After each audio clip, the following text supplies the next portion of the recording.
Kelsey Zeiser, Senior Editor at Light Reading. We're here at the Big 5G event in Denver, and I'm joined by Bill Walker with CenturyLink. Good to see you, Bill. Good to see you, Kelsey. So you delivered a presentation today on edge computing, which has come up a lot at this event so far. How is edge computing critical for delivering enterprise services on 5G? Well, I really think it starts with 5G, because this is the first time we've deployed a new network topology, a new network technology, since the NFV and SDN thing really came to fruition, really came to a little bit of maturity. So it's our first opportunity to combine running control software on x86 and running more traditional IT services on x86. So where and when should they live together on those edges of the network, edges of the service, edges of the customer premise, edges of the cloud? And so you mentioned a few of those different edges, and that was also something that you touched on.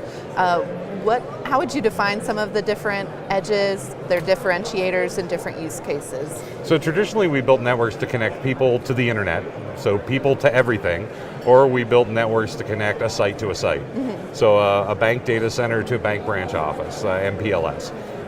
Now the way applications in the IT world are built with like Google APIs and Amazon and Azure Analytics, all of those functions, those APIs, combine to build an application. So the edge of Google, the edge of Amazon, every time you're crossing those edges to build data flows, you're adding latency, you're adding complexity. Okay. So having the edge of the customer and the edge of the data center, or the edge of the cloud, the edge of the internet isn't enough anymore. So now if we look at the physical network, you've got the edge of CO aggregation, where all the traffic comes together. Then you've got the edge of maybe a market.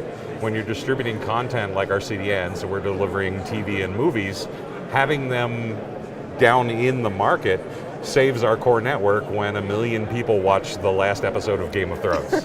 Which I missed this Exactly. week. It was on a different time. Exactly. I caught the end, so spoilers. But you also talked about the network as a data center. Can you expand on what you mean by that? So I think if you look at Google Maps, Google APIs, some of the Amazon APIs, some of the Azure, I'll name them all. But people are building applications that span different clouds and different API sets and different data sets across the globe. So it's no longer just the applications in the data center and you're delivering it to somebody on a PC. So all of those edges in between allow us to decompose that application. Okay. And distribute it out on the network. So when we're looking at a network topology from the customer up, it's no longer just where's the cheapest API to give me maps, it's and what's the latency and what's the transport cost of all that data. So one example I use is a video surveillance camera. There's no reason to save real-time 4K HD video surveillance back across the country, across my core network, and store it in a cloud somewhere where we don't even know where it is. Actually having the raw data next to the person who's going to use it. So that surveillance camera saw a robbery or a traffic accident. The police officer who's investigating is the only person who cares about the raw data.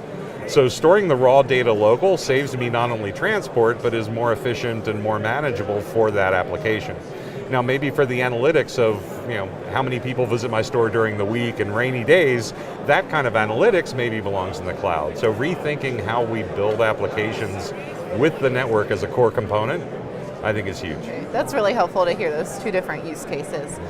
So overall, why is it important for CenturyLink to be at the Big 5G event? What are some of the key topics here? So the biggest thing I'm seeing, we don't have spectrum, we're not a mobile carrier. But for us, we provide front haul, back haul, and seeing how the 5G deployments are going to spread, how they're going to be deployed, where the controls are actually going to sit, help me think about how we're going to do that front haul, back haul, how the new applications that take advantage of the latency and the throughput, like gaming, obviously, gaming is number one in mobile networks, how that's going to require more services from us as far as more transport, faster off-roads to the internet. That low latency is low latency between the radio and the device, not necessarily from the radio network back to the internet. So building a equivalent high-speed quality network, looking at those requirements is kind of scary. but I'm sure a lot of Fortnite players would be grateful for that collaboration Absolutely. that you're working on. Absolutely. Well, thanks, Bill. It's been a pleasure. Great, thanks, Kelsey.